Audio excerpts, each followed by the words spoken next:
everyone. Welcome to another insightful session of the Redefining Diabetes Online Summit. I'm Dr. Nana, your host, and today I have a special guest who's going to be discussing a very crucial but overlooked factor when it comes to the development of type 2 diabetes. But before I bring her on here, I want to share a little bit of information about her, okay? So, Dr. Leona is the founder of Freedom Health Systems, where she empowers busy professionals to transform their health by addressing physical, chemical, and emotional barriers to natural healing. She holds a Bachelor of Science degree in mechanical engineering and a Doctor of Chiropractic degree. After overcoming her own chronic headaches, fatigue, weight gain due to prediabetes, and fatty liver disease, Dr. Leona embarked on a personal healing journey that reshaped her approach to healthcare. With over 20 years as a licensed chiropractor, and functional nutritionist. Her practice embodies a holistic, natural approach to healthcare, underscoring her dedication to patient well-being. Wow, wow, wow. I love this, Dr. Leona. Welcome. Thank you for this opportunity. We are really privileged to have you here today. Yes, thank you for having me. It's an honor. Awesome, awesome. So we just dive straight in, okay? So I want you to share a little bit about your journey because when I was reading it, I'm like, oh wow, you went from mechanical engineering to Yes. being like a doctor of chiropractic. So can you share a little bit about that for us?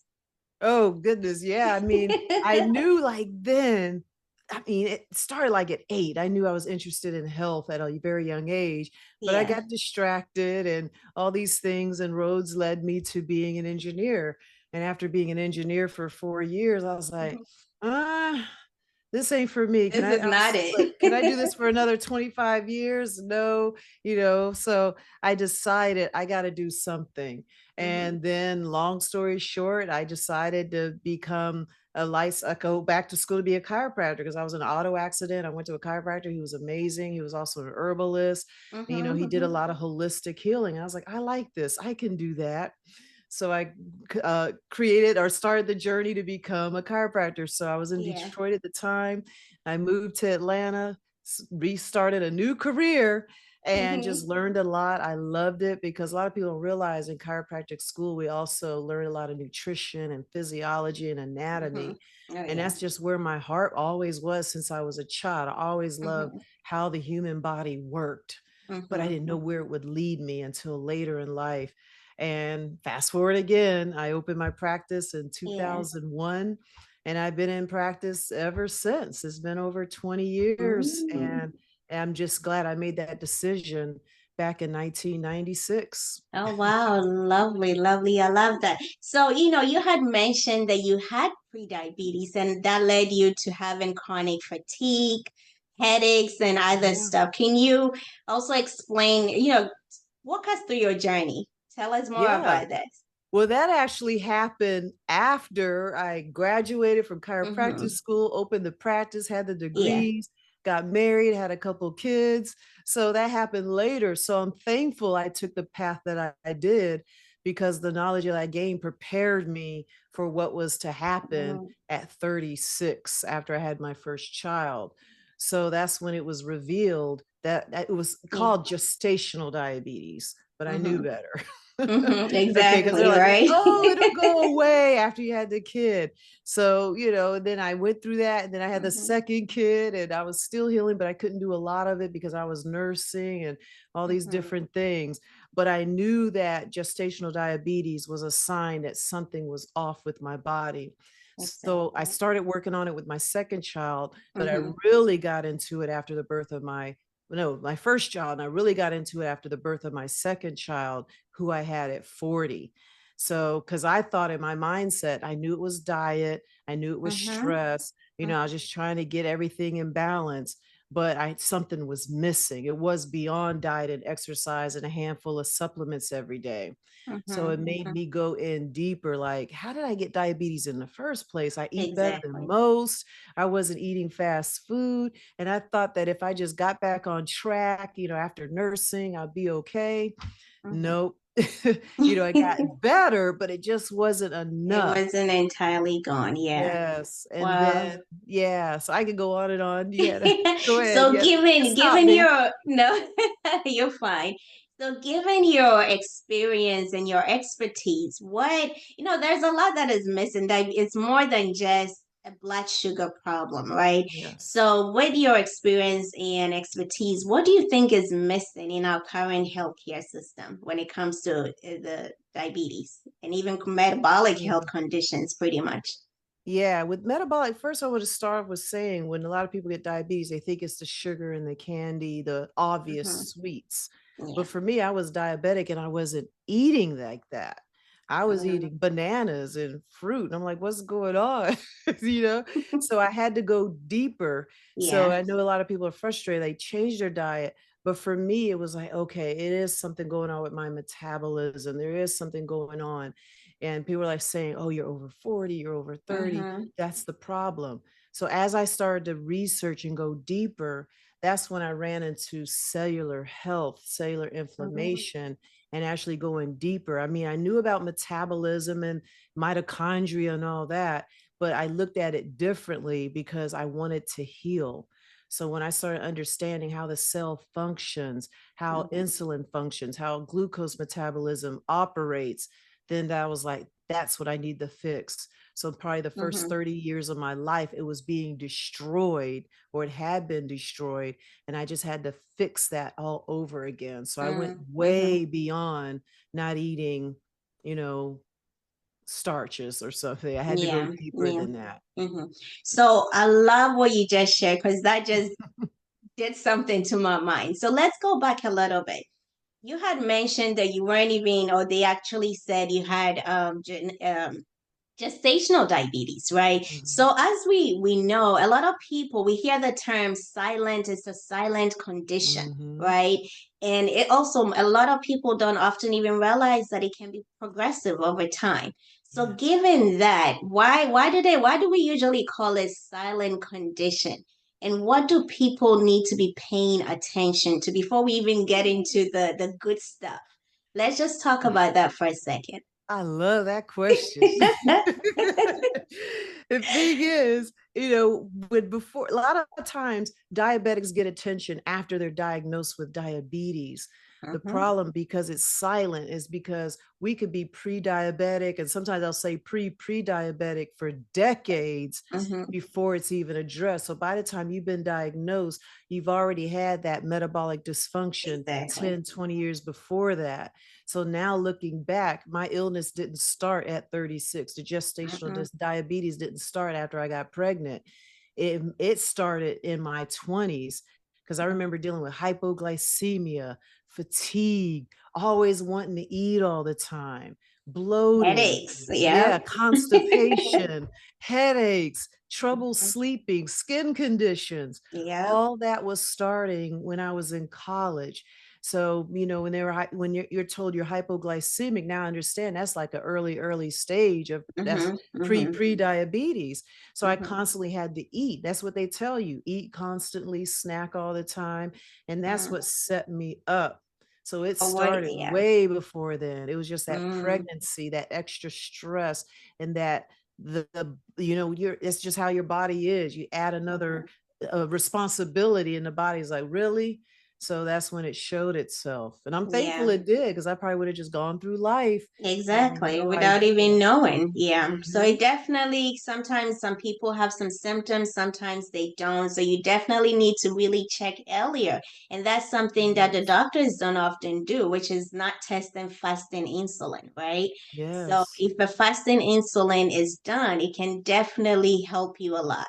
Hmm. Definitely help you a lot. Yeah. So make sure you tell your doctors to do that, okay? So let's dive in now. What is diabetes? Give us the basic overview first, and then we can get into like the other juicy part. What is diabetes? How does it even happen? What's going on with this illness? Why is it even like a millennial disease now? And everybody seems to have it. So let's talk about it. Yeah.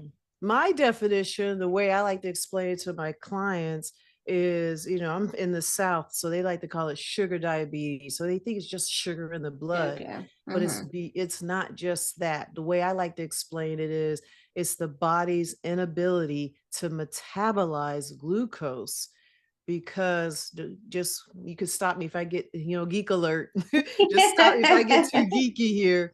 But the You're fine. body needs glucose.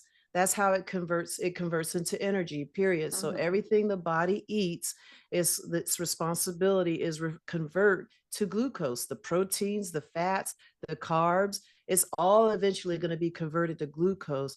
The reason why carbs get such a bad name or a bad title is because Yeah. it just converts quicker to glucose. But fat and proteins is more of a slow burn, of slow Mm-hmm. conversion.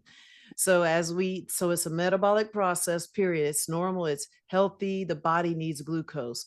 But what happens is when you're eating constantly or eating a lot of high carb foods or starchy foods, really the processed food is the Mm-hmm. culprit.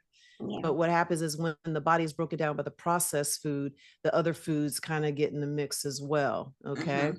But I'll try to keep it simple. So Yeah. you're eating these foods and it's all Mm-hmm. starchy, it's converting to glucose. And what happens is it's happening too much. The body's like, I don't need 5 cups of glucose a week.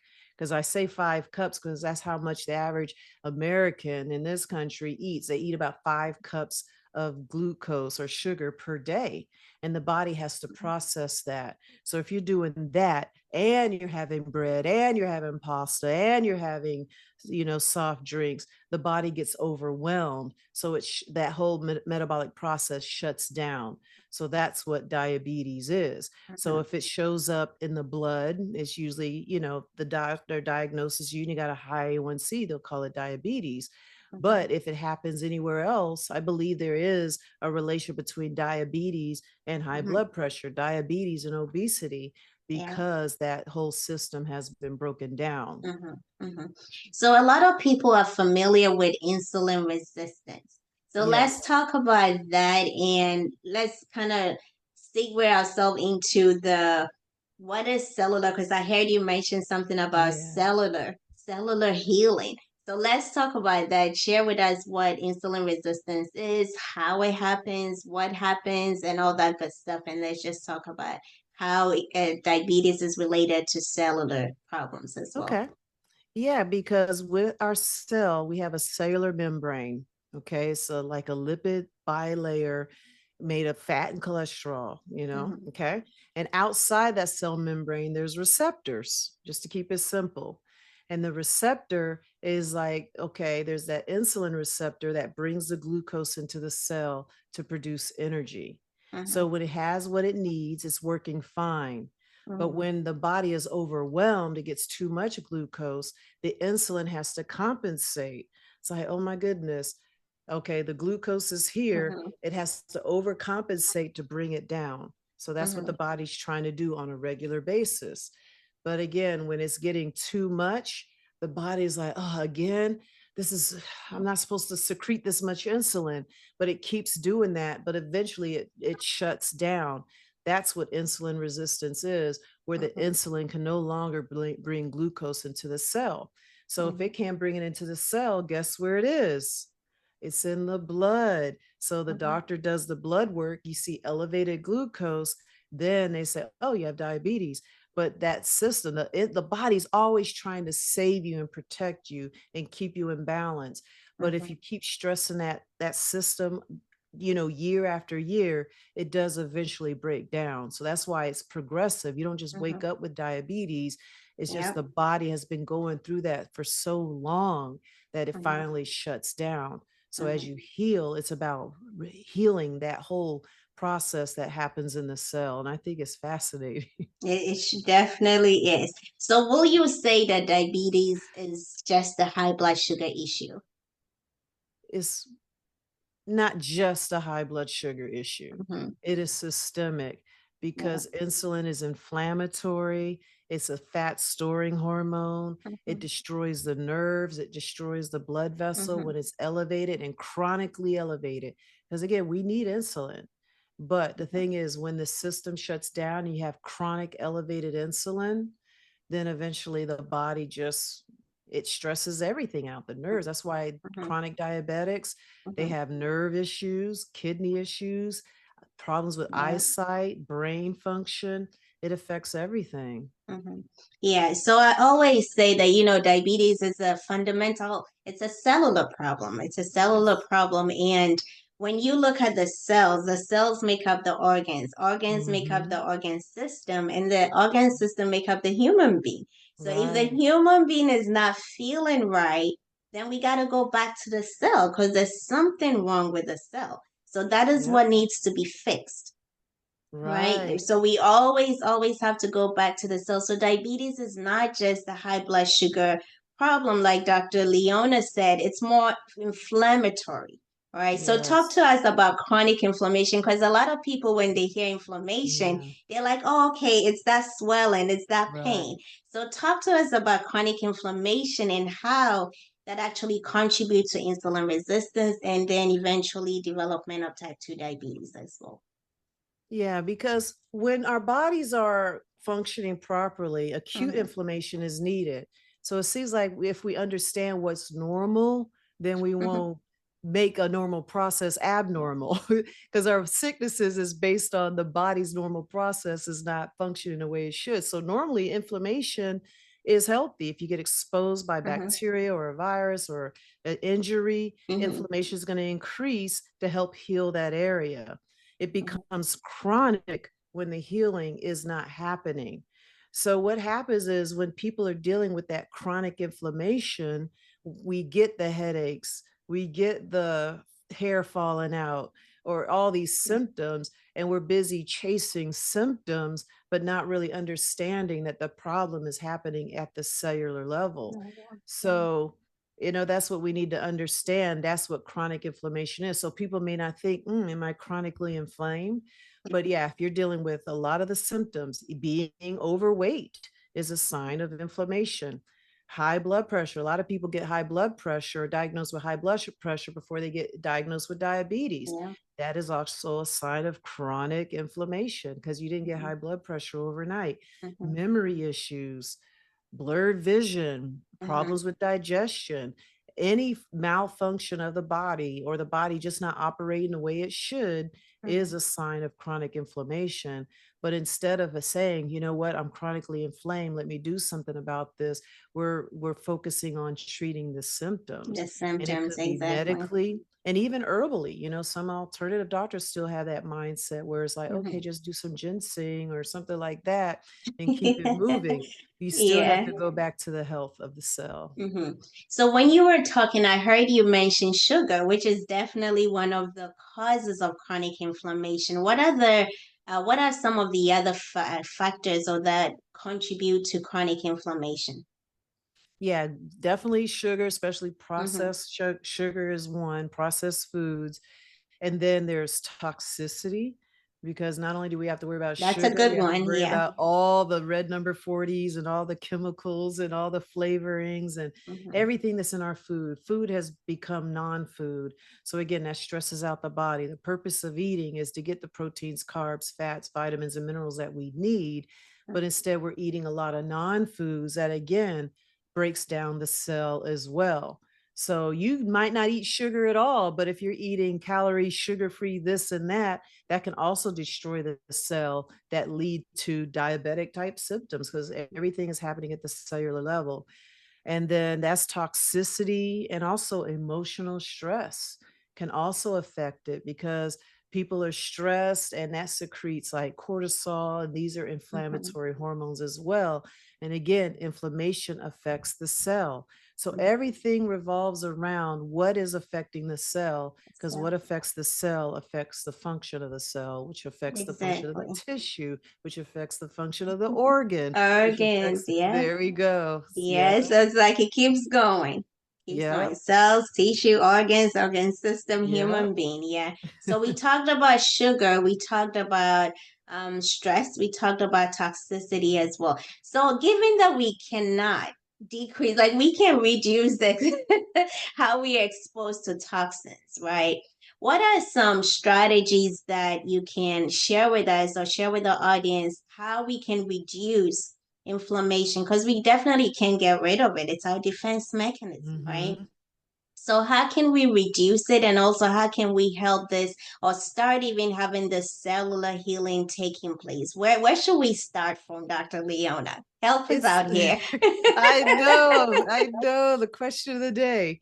See, the thing is, we got to reduce the burden. I think people get overwhelmed and think they have to be perfect, but we got to start by reducing those burdens.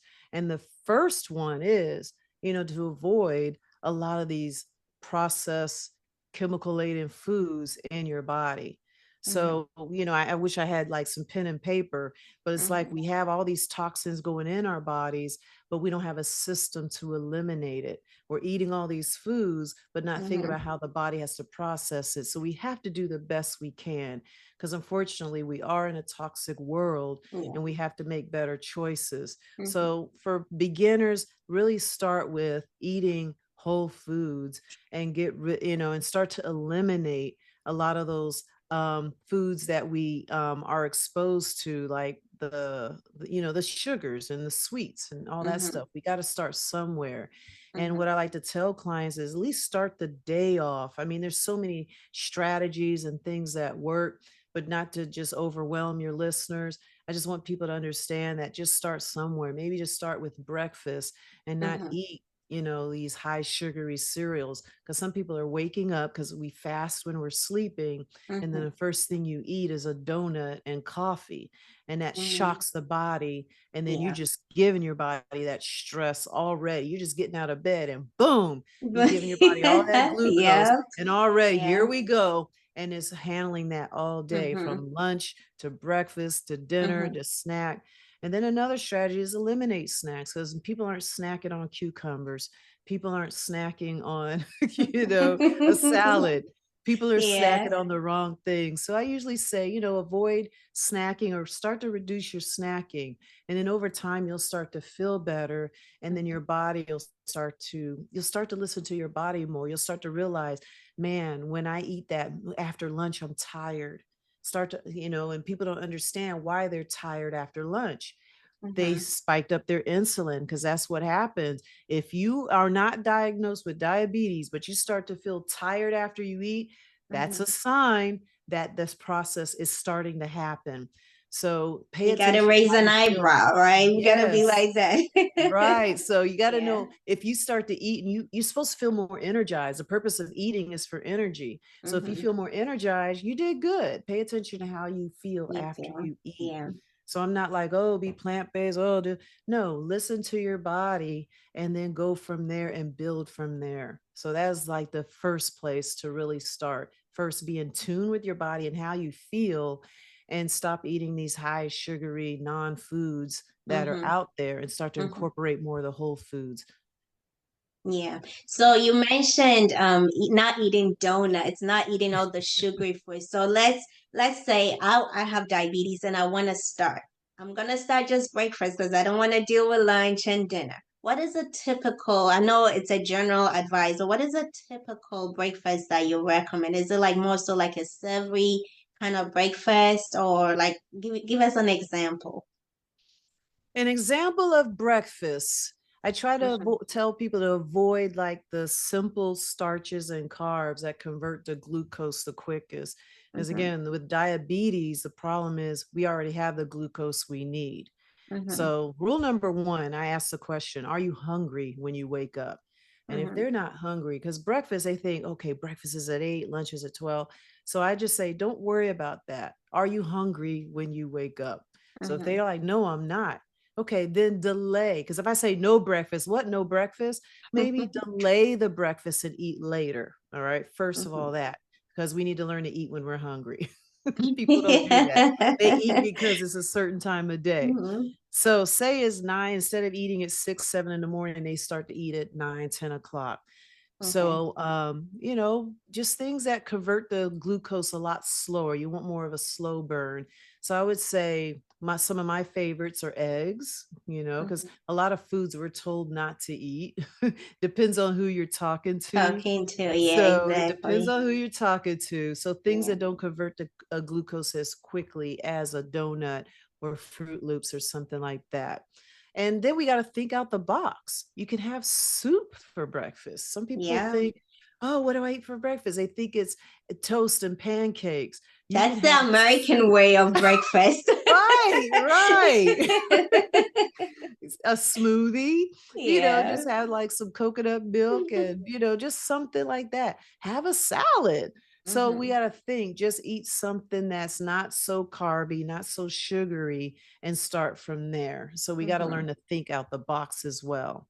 Exactly, Yeah. exactly. I love that. And it's really also important not to be perfect, right? Because this is not Hmm. about, it's just the progress that matters. You just have to make a decision and take that step moving forward. Hmm. It's not about let me get everything together and do this because it's never going to be perfect. You're going to make Yeah. mistakes. So talk to us about how important that is and also having a support group or someone, the community that you can actually, because it really does take an emotional toll on people, It right? does. So talk to us a little bit about then the importance of sleep to as a strategy to help reduce inflammation. Yeah, a lot of times with strategy, especially with diabetics and most of the world, really, we've Mm-hmm. just lost touch with how do I eat? And it breaks my heart where people don't Mm. understand anymore. That's what I'm finding. It's like they want Yeah, to do better, but they're so confused with the information's out there. yeah. So, yeah, listen to summits like this, get the information, find a coach or a doctor that can really help you in this journey and hold your Mm-hmm. hand, or be in support groups or communities Yeah. that are on the same path. So I believe, especially in this type of space, it is important to get the right help, because if Mm-hmm. you don't know, if you knew, you would have done it by now. Right now, Yeah. exactly. Yeah. So it is a journey, and just start somewhere. Do what you can. But if the person feels overwhelmed or just feel like, I'm just not Mm-hmm. getting it right, you just don't be afraid to reach out and get the help that you need. And just know that it is a lifestyle. It's not just an herb or something or a medicine that's going to fix all this. It Mm-hmm. is a lifestyle. Again, Mm-hmm. before I was figured out at 36, I had gestational diabetes. I look back and I realized my problem started in my 20s. I didn't Mm-hmm. mention the severe cramping, Yeah. just a lot of the UTIs. Now I understand it was from my high sugar diet that I had back then. Mm-hmm. And it took about 16 years to realize later that it was my body going into diabetes. So Mm-hmm. we got to understand that this has been going on for quite some time, Yeah. and you didn't get you didn't get sick overnight, so you can't expect to heal overnight. So it was the Mm-hmm. choices that were made that got you to this point, and just realize you got to do it differently. You can't expect to heal with the same Mm-hmm. actions you've been taking all along. So the Yeah. thing is, change something.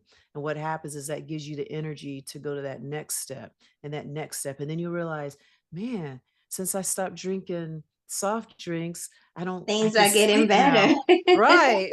Your skin is glowing. Everything is Yeah. looking perfect. Yeah, yeah, Yes. Yeah. yeah. Awesome. So, one of the questions that I get a lot is, "Oh, Dr. Nana, my mom has diabetes. My Mhm. father has diabetes, so automatically it's like a genetic thing for us." Can Yeah. you share a little bit about that? Because, like you mentioned, it's a lifestyle disease. So, I'll let you explain it. And my dad had diabetes, and Yeah. I would say 90% plus of my family had diabetes, high blood pressure, cancers, all kinds of those. And they kind of hang out, these diseases. Mm-hmm. But yeah, I have a very strong family history of diabetes. And it's not really, yes, I could turn the diabetes on or off. And a lot of people ask me that, have that concern as well. Mm-hmm. So that's why the lifestyle has to change, because we probably adopted the lifestyle and the habits, but we didn't adopt the diabetes. Yeah, So we're all exactly. prone to certain diseases, but Mm-hmm. how we treat our bodies is going to determine whether we manifest that disease or not. No, not exactly. I Mhm. love that. I love it. So thank you so much. You've shared a lot. So now we know that diabetes is not just a high blood sugar problem. There's a lot of stuff that is going on cellularly, right? We have Yes. chronic inflammation, and we talked about some causes of chronic inflammation as well. We have the stress, we have eating of the refined sugars, toxins, sleep. What else we talk about? All these are contributors to chronic inflammation. Mm-hmm. And then Dr. Leona also shared with us some strategies that we can adopt to help us reduce inflammation. Remember, inflammation is not something that we can completely eliminate. It's our defense mechanism. We need it to be alive, okay? We want all of us to be alive. So we got to make sure we have some kind of inflammation going on. But the chronic one is what we need to pay attention to. And she had mentioned so many strategies that we can do, going from nutrition to stress management to even sleeping better, okay, and reducing our exposure to toxins as well. So thank you so much, Dr. Leona, for this insightful session. I loved it, and I know the audience will definitely really get new insights from this. I know you also have a free guide for us. You wanted to share something, a guide with us. So can you talk to us about that? Yes, it's a healthy shopping guide, and that's usually the first question. Well, what do I What should I eat? So eat?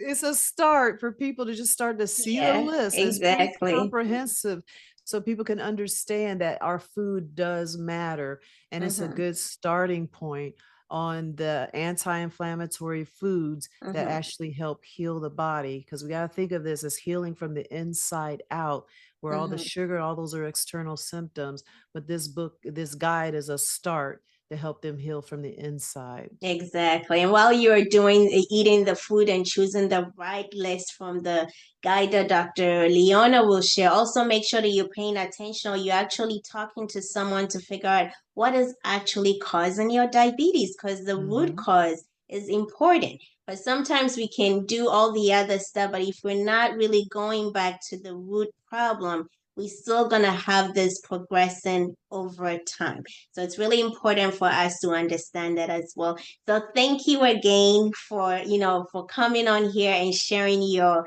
values and your expertise. We love it. We love it. Thank you so much. And for viewers, if you're listening, I have a question. You can either email us at info@ditchdiabetesacademy.com.